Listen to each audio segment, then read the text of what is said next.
Hi guys, welcome to episode 28 of my Warhammer Conquest review series. This episode we will be reviewing issue 28. I'd like to start with an apology. I'm doing this on a Friday rather than a Wednesday when I'd usually be doing it. Because this week was the first week my kids went back to school, and so we were doing a lot of running around getting the last few bits for it, and my wife was stressing out, so I needed to put being a dad before being a wargamer, which, you know, sometimes I have to do. But without further ado, let's get on with it. Let's get open and look at the plastic. I can't open this. That's quite a bit. There you go, after that mammoth wrestling match.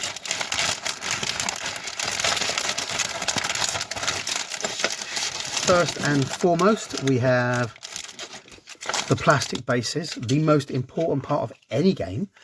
I'm sure you'd agree. These are large bases. I'm not sure the exact millimeterness of them because I don't have a tape measure here, which is weird. I always have a tape measure. Oh well. But these are the large bases that we're getting because the spirit hosts come in groups of 3. These are slightly older models than some of the other stuff. We are looking at where's the copyright? A copyright of 2013, making them about 9 years old. No, it's 2020. What am I talking about? 7 years old, making them about 7 years old. I can math. Which is fairly reasonable. 13 years old. Jesus. Making them no, 7, no, 12, no, shit. Pardon my language. 2013, so we're 2020. So, yeah, 7 years old. I was right at the same time. We had some of the stuff out in it'd be 2016, and some of the stuff be 20 years later, 2018. But these are still some of the better casts. They're very delicate, lots of fine bits there, so you're going to have to be careful assembling them and putting them together. These guys are, however, badasses and quite awesome. There's enough here to make 3 bases, and each base contains 3 dudes, although, as you can see from the picture, they kind of do blend into one. Yeah, there's some basic bulk troops, kind of swarm-like stuff. You can include the gravestones on the bases, or you can use that for other scenery if you like. But there is a lot of cool stuff on here, and a lot of this stuff actually no, you have to include the graves on the bases because they join on to the base. Those, you know, those are what solidifies their join between them and the base. As always, the detail is fantastic. A lot of the detail is on the bases and on the bits. Some of the main bodies are a little blobby because they're basically designed as swirls of smoke and ghostly energy. However, when you put them together, they still look really good, and they're very easy to paint. Yeah, so these are something you have to be a bit careful when putting together. As with most of the Nighthorn army, made of very delicate bits, and probably going to take care when transporting and looking after. The large bases are going to make them quite effective in close combat, which I believe is where you throw them in. Yeah, they are a swarm enemy. They're just thrown into bulk and buff a lot of the time, from what I understand. So let's get into the magazine. As always, we've got our contents and our signature by Ian, our necromancer extraordinaire. And first page, we've got spirit hosts straight in here.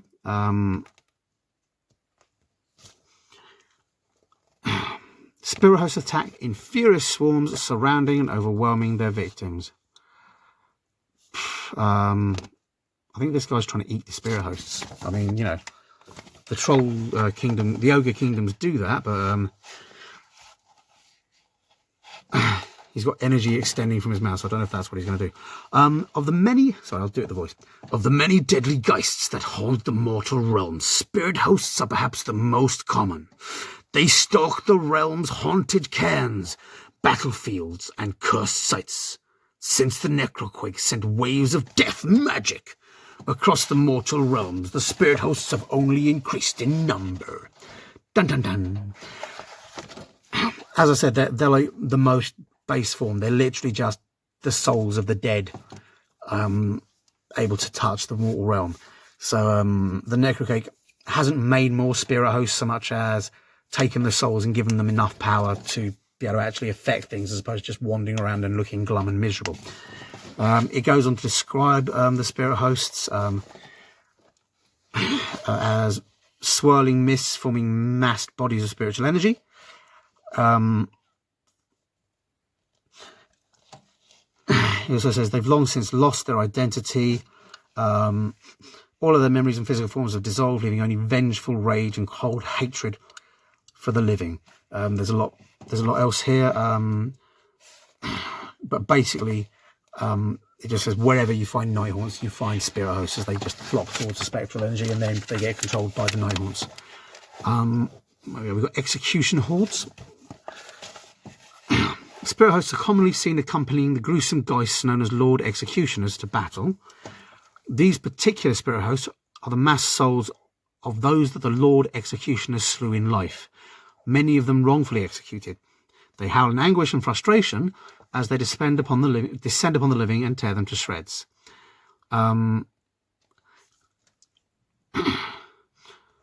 These hordes are known as execution hordes, and each execution horde is tasked with the hunting down and destroying of those who have escaped the justice of Nagash or otherwise angered the great necromancer. So basically, they work with the Lord Executioner as hunting dogs. They're the basic fundamental dead of Nagash. We've also got a couple of different pictures here showing kind of different forms. The haunting of Hannersdorf in the heart of Kostinia, in the village of Hannersdorf. The village of Hannersdorf was the site of a bloody massacre. The entire village was torn to shreds by rampaging ghouls. The anguished souls of the fallen soon rose from the pit in which their bodies were hurled and merged into a vengeful spirit host. They still linger in the rotting ruins of their damned village, appearing only to attack the living. Then we've got the Cold Spite Swarm. The inhabitants of Decrepita in Giran have always been cold-hearted and grim. For every year, a bitter winter takes its toll. The abandoned graves of Decrepita's frozen landscape have given rise to many cruel spirit hosts. So there's a lot of cool stuff here. We've got an expedition log from Tarlak Malthar. I'm hoping they bring out a model for that guy, because they're including him a lot. The lands around Morthaven have seen many battles, and it seems the souls of the fallen do not rest easy. Thrice we have been assailed by the spirit hosts, great clouds of cursed souls that rose like mist from their mass war graves. They attacked with a terrifying fury, slaying many with their spectral touch. I'm assuming that's the next album from Bloodhound Gang, Spectral Touch. God, there's a reference that shows my age. Next, we're moving on to Stormcast Eternal's Extremis Chambers. Where have we? Sigmar and the Dracothian have long been allies, and this alliance is embodied by the Extremis Chambers. Together, immortal warriors and their star-scaled children of Dracothian, the great drakes form an unstoppable force upon the battlefield. They are capable of breaking the will of an enemy in a single charge and levelling the impenetrable fortresses of tyrants. I can get that. Those are big things. Where's my dude? Yeah. Get out of it. This one is obviously the Griffin variant, but the Extremis hosts Dracos use have a similar sizing, so you can readily compare the difference in size even to a regular Stormcast Eternal, and quickly see why a mere mortal would crap himself if being faced by cavalry made up entirely of these things. Oh, that's shining through his eyes. I just realised the lights are kind of, yeah.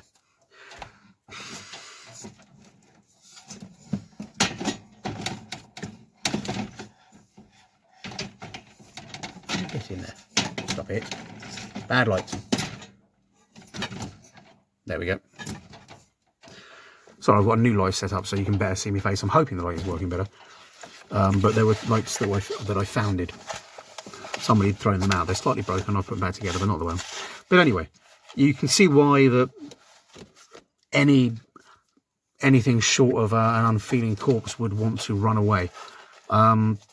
Hammer-wielding concussors, along with the Fulminators, Tempestors and Desolators, form the Draconian Guard. They make up the bulk of the Extremis Chamber's forces. It then goes on to describe how they work. Got a brief description of Dracos and Star Drakes. Dracos, fierce and intelligent Dracos, are lightning-spitting drakes from the realm of the heavens. And then it goes on to describe the Star Drakes. These are winged, dragon-like children of Draconian. They are immensely powerful. Obviously, both of them work with the Sigmarites. These guys are more than just beasts of burden.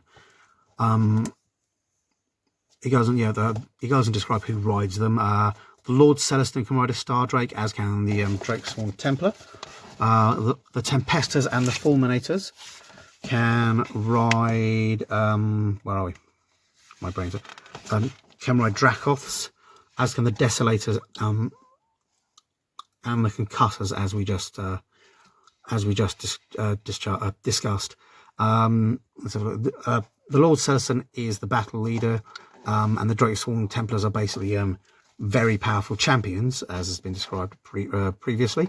Tempestors are cavalry archers. Fulminators are the shock troops forming the first wave. The Desolators, after the lightning echelon has taken the thunder wave echelon is unleashed, the Desolators swing broad axes with lightning, and their Dracoth mounts spit deadly burning bolts at the foes. The Concussors also form part of the thunder wave. Each is armed with lightning hammers and release shock waves at every deadly strike. So basically, the main form of it is the Desolators and the Concussors, and you have the Fulminators are the Alpha Strike. They're the guys at the head. It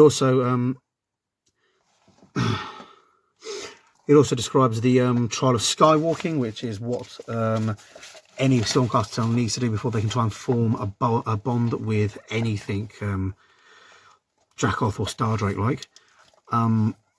We then have the layout of an Extremis chamber. You've got the Lord Celestin, 3 Templars, a lightning echelon which has two Tempesta Draconian Guard and 2 Fulminator Draconian Guard. Obviously for your range and your hit and run. Your Thunderwave echelon is made up of 2 units of Desolators, or 2 formations of Desolators, and 2 formations of Draconian Guard, as we can see there. So that's pretty cool. Next, we've got the how to build the Spirit Hosts. I don't often say this, but these guys are delicate, and all the bits are quite samey, particularly because they're not animalistic or humanoid. So I would totally recommend reading the entire how to build instructions first, and then going back and building them piece by piece following the instructions, just so you know what you've got and where it goes. Some of the bits are slightly similar, but if you look carefully, you can see that they're all unique and different. So yeah, I mean, there's about 3 pages of them. They only go together one way. If you muck it up and stick them together the wrong way, you can trim stuff down a bit, but really you want to read it. You want to take your time. A lot of the contact points on this are quite small. I mean, you can see here, I'm just going to bring that in. There's a little hole there and 2 kind of twig-like bits that you glue, and there's a little lump there, and the lump protrudes slightly to give more surface area, but not very much. So they are very delicate, and you want to put one bit together, leave it to dry fully, and then put another bit together. Unlike things like the Stormcast Eternals, where they've got nice thick joints and you've got a lot of play, so you can stick things on, they'll hold while you stick other things on. And if you realise that you've got a two-handed weapon and the arm isn't quite right, because you can stick them together while the glue's, because they've got large surface areas, and you can stick them together while the glue's still drying. You've often got a little bit of twist, or you can even take the arm off, go back and glue it back on. With these ones, if you try and glue extra bits on, like this bit has 3 bits, you'll find that one bit falls apart. Well, it doesn't necessarily fall, but it's very inclined to fall apart when you're sticking a bit on. If you've got a pair of the little clipper arms, be very gentle with them, but you can use those. Failing that, blue tack around where you want to glue but not on where you want to glue can help, or setting up a lump of blue tack and sticking the bottom bits or sticking the side bits in the blue tack so they hold it in place can be useful as well. Just if you do that, be really, really careful when taking off the blue tack. These things, like I say, are very small surface areas. They often stick together in a few points, but they are really, really delicate in some areas. So you want to get it right first time and then leave it to dry fully and then do the next bit, rather than what a lot of us often do, which is stick it, go, oh no, I've done that wrong, and twist. Because frankly, I like to put stuff together without the instructions. Part of the fun to me is figuring that out. These guys don't lend themselves too well for that.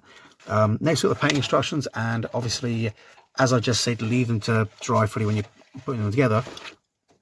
I'd recommend leaving them to dry fully, even overnight, before you paint them, because like I say, they're amazing models, but like I say, there's not a lot of surface area for them to glue on. I know some people who've even used paper clips or brass rod modeling clay to add extra bits to give them more solidarity. But again, that's up to you guys. But again, you can see these guys, because they're literally all the same color, they're going to be really easy to paint, and then you can paint the knives and stuff like that. Next, they're painting more of the Nighthawk procession and giving you more stuff to paint there. Your guys should be starting to look like an army now, so that's pretty cool. And there's what they should roughly look like. Next, we've got there's some more beautiful pictures. One of the things I do like about these guys is they are fairly easy to paint. You can do some of the more solid bits like this. I'm inclined to leave them more spectral, but that's just me. There's a lot of cool stuff you can work with. Next, we have the War Scroll for the Spirit Hosts. This is a new one, so I'll go through this. You've got 3 wounds, which is obviously per base. So there's 1 for each of the faces you've got on the base, which makes a lot of sense. A movement of 6, a save of 4+, and bravery 10, which is reasonably solid. They're armed with spectral claws and daggers, which give them a range of 1, 6 attacks. Again, that's per base, so there's like 2 attacks per spirit host, which makes sense because they both got 2 hands. A 5+ to hit and a 4+ to wound. That's slightly slower than average, slightly lower than what we've seen so far. But again, these guys rely very much on numbers. There's 3 of them on each base.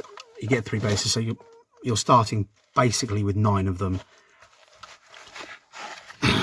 And I'm sure we'll be getting more of them. And they only cost $17.50, so they're not the most expensive unit. They can be used relatively hurtlessly to your wallet to bulk up your armies, give them a bunch of basically cannon fodder. Unit description. A unit of Spirit Host has any number of models, each armed with special claws and daggers. This unit can fly, obviously. Ethereal. Ignores modifiers, both positive and negative, when making save rolls for attacks against a target. Again, that's standard with all these guys. Frightful Touch. If the unmodified hit roll for an attack made with spectral claws and daggers is 6, that attack inflicts 1 mortal wound and the attack sequence ends. Do not make a wound roll or a save roll. So yeah,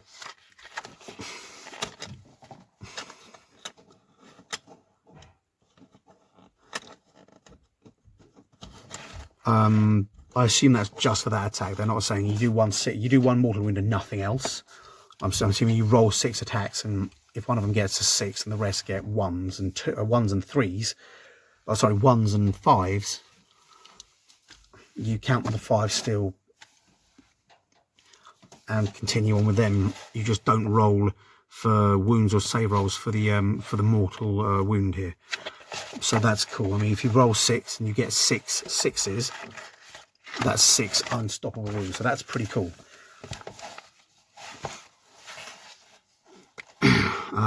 Again, it goes for the abilities there. I'm just going to actually go through the Frightful Touch. To be sure of that. So number 1, the Spirit Host attacks the prosecutors with their spectral claws and daggers. So they're doing that there. Isn't that nice? The Spirit Host rolls 6 dice and gets 2 6s and a 5. So those 3 dice are hits, those 4 dice aren't. You get 2 mortal wounds which happen automatically, and you roll to wound for the 5.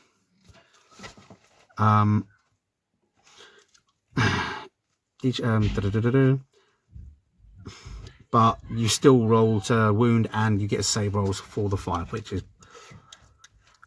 is yeah, as I described it, so that's cool. Next we've got the cleansing the grove, which is another little mini story there just to get you into the next battle. The Night Haunt's fell magic has spread a dark curse across the forest. The Sylvaneth of the Hardwood glade find one of their sacred groves overrun by the dead. Night Quester Auric Ravenscar leads a force of Stormcast Eternals into the deep forest to cleanse the Whisperwood of the spectral dead. I don't think they expected me to breathe in that sentence. So that's pretty cool. Next we've got the Battle of the Whispering Wood, which is another straight-on fight. I'm hoping they get some more flavour in some of these fights soon. Lay out your battle map, make sure you have your rules markers and all that. The armies. Night Haunts, you have the Dreadblade Harrow, 3 Spirit Hosts and 15 Chain Rafts, so you've got quite a few troops there. The Stormcast Eternals have a Night Quester, 5 Sequitors, 4 Liberators and 1 Prosecutor. So a lot less individual models, but as you can see, good amounts on each side. Place the terrain on the battlefield as shown above. I don't know why we're only using that terrain bit. That isn't... I'm sure we've had more terrain, or have we not? No, that is the only bit of terrain we had so far, isn't it? Yeah. Sorry, I've got another bit of terrain that's very similar. I'm thinking, did that not? But yeah, I think I bought that. Setup. Place the terrain on the battlefield as shown above. Players alternate setting up units one at a time, starting with the Stormcast Eternal player. Stormcast units must be set up wholly within their territory. Night Haunt units must be set up wholly within their territory. First turn, the Night Haunt player has the first turn in the battle round. Follow the instructions on reference sheet 1, Battle Plans A, Giran, which is the one we've been following all the time from a few issues back. And again, glorious victory. The game ends at the total annihilation point. If one of the players has nothing left on the field, then the other player wins. Back page is go check out your Games Workshops and your Warhammer community and all that, which again can't recommend enough. Right. Next issue we'll be getting, as previously discussed, Baneblade Brown and Non-Oil. If you're not familiar with the term Baneblade, it's from the sister game to Age of Sigmar, which is Warhammer 40k. It's a massive tank they have there.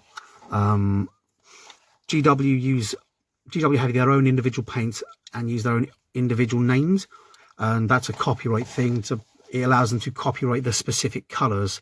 And you may think, why would they do that? Several times GW have hired secondary companies to make their paints because they don't tend to make their paints in-house. And then when they've parted ways with those companies, the colours that they've used have stayed with the companies, and GW haven't been able to use them anymore, or haven't been able to sell them anymore. So if you painted an army a unique colour and you wanted to keep painting that army a unique colour, GW could no longer sell you the paint. There was one called Like Purple, which was a beautiful deep metallic purple that came out, I think, towards the end of first ed, beginning of second ed, I think. Oh no, I'm thinking Amethyst Purple, that was the one. And amethyst purple looked amazing. It was the best metallic purple ever. But then when GW split up with the company that made it, they had no rights to that colour. And so anybody who'd used that colour on their army who wanted to continue using it then had to go and find that company and buy from that company, which was a pain in the butt for them. And it also lost sales for GW. So they've done that a couple of times. A lot of the times they kind of tried to, they were using generic colours, like ultramarine blue was a generic colour, which is, I think is why it's now called McCrag blue, which is slightly different. But even with the generic colours, there's slight variance between manufacturers, and the painters would get upset that they had a whole army that was blue and then 3 new units that were an ever so slightly different blue, but you could tell. So what GW did is they basically developed their own paints and named all the colours and copyrighted the colours and copyrighted the names so that they had the rights to the paints. I don't know if GW actually manufacture their own paints. I don't think they do. But the reason they've got all these funny names is so that if GW shop around for another paint supplier, which they do all the time to keep their prices low and to keep the prices to us low, they don't have to abandon all the colours. And if you've got a 10, 20-year-old army, you know, or however long these colours have been out, and they change supplier, because they own the makeup of these paints and the mix of these paints, they're going to keep the colours the same. So your army you'll still be able to go in and buy that army and be sure that it matches up to your previous army, which it seems a little weird, and people are like, oh, it's all copyrighty, but frankly, it's something that benefits GW and it's something that benefits us, so that's pretty good.